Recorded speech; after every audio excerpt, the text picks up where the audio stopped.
യുദ്ധം തകർത്ത തെരുവുകളിൽ നിന്നും കാൽപന്തിന്റെ സിംഹാസനത്തിലേക്ക് നടന്നു കയറിയ ഒരു രാജാവുണ്ട്. കൂടെ കളിച്ചവർ പലരും ബൂട്ടഴിച്ചിട്ടും 40-ാം വയസ്സിലും അവൻ പോരാട്ടം അവസാനിപ്പിച്ചില്ല. അതെ, ഫുട്ബോൾ ലോകം കണ്ട എക്കാലത്തെയും മികച്ച മിഡ്ഫീൽഡ് മാന്ത്രികൻ സാക്ഷാൽ ലൂക്ക മോഡ്രിച്ച്. ആ കുറിയ മനുഷ്യന്റെ അവസാന ലോകകപ്പാണിത്. വെറും 40 ലക്ഷം മാത്രം ജനസംഖ്യയുള്ള ക്രൊയേഷ്യയെ ലോകത്തിന്റെ നെറുകയിലെത്തിച്ച നായകൻ. 2018 ഫൈനൽ, 2022 സെമി ഫൈനൽ. അയാളുടെ ഇടംകാലിൽ നിന്നും പറന്നു വന്ന മാന്ത്രികമായ ഗോളുകൾ നമ്മൾ അന്നെല്ലാം കണ്ടതാണ്. തോൽപ്പിക്കാൻ മനസ്സില്ലാത്ത പോരാളികളുടെ പടനായകൻ. മെസ്സിയുടെയും റൊണാൾഡോയുടെയും കാലഘട്ടത്തിൽ അവരെ മറികടന്ന് ബാലൻഡിയോർ സ്വന്തമാക്കിയ പോരാളി. പ്രതിരോധം പിളർക്കുന്ന ആ ത്രൂ പാസുകൾ കൊണ്ട് അയാൾ നമ്മെ പലതവണ അത്ഭുതപ്പെടുത്തിയിട്ടുണ്ട്. ഫിസിക്സിനെ പോലും തോൽപ്പിക്കുന്ന ആ ഔട്ട്സൈഡ് ഫുഡ് മാന്ത്രികത കണ്ട് അമ്പരന്ന നാളുകൾ.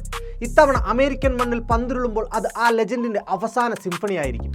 പ്രായം 40 പിന്നിട്ടിട്ടും ഒരു 20-കാരൻ്റെ ചുറുചുറുക്കോടെ അയാൾ മൈതാനത്തിന്റെ ഓരോ ഇഞ്ചിലും ഓടിയെത്തുന്നത് കാണാൻ കാത്തിരിക്കുകയാണ് ഫുട്ബോൾ ലോകം. മെസ്സിക്കും റൊണാൾഡോയ്ക്കും നെയ്മറിനുമൊപ്പം മോഡ്രിച്ചിന്റെ കൂടി കാൽപന്ത് നൃത്തം അവസാനിക്കുമ്പോൾ തിരശീല വീഴുന്നത് ഫുട്ബോളിന്റെ ഏറ്റവും മനോഹരമായ ഒരു സുവർണ്ണ കാലഘട്ടത്തിനാണ്. മാസ്മരികമായ ആ കാൽപന്ത് യുദ്ധം കാണാൻ കാത്തിരിക്കുന്ന നിങ്ങളുടെ ചങ്കുകൾക്ക് ഇപ്പോൾ തന്നെ ഈ വീഡിയോ ഷെയർ ചെയ്യുക.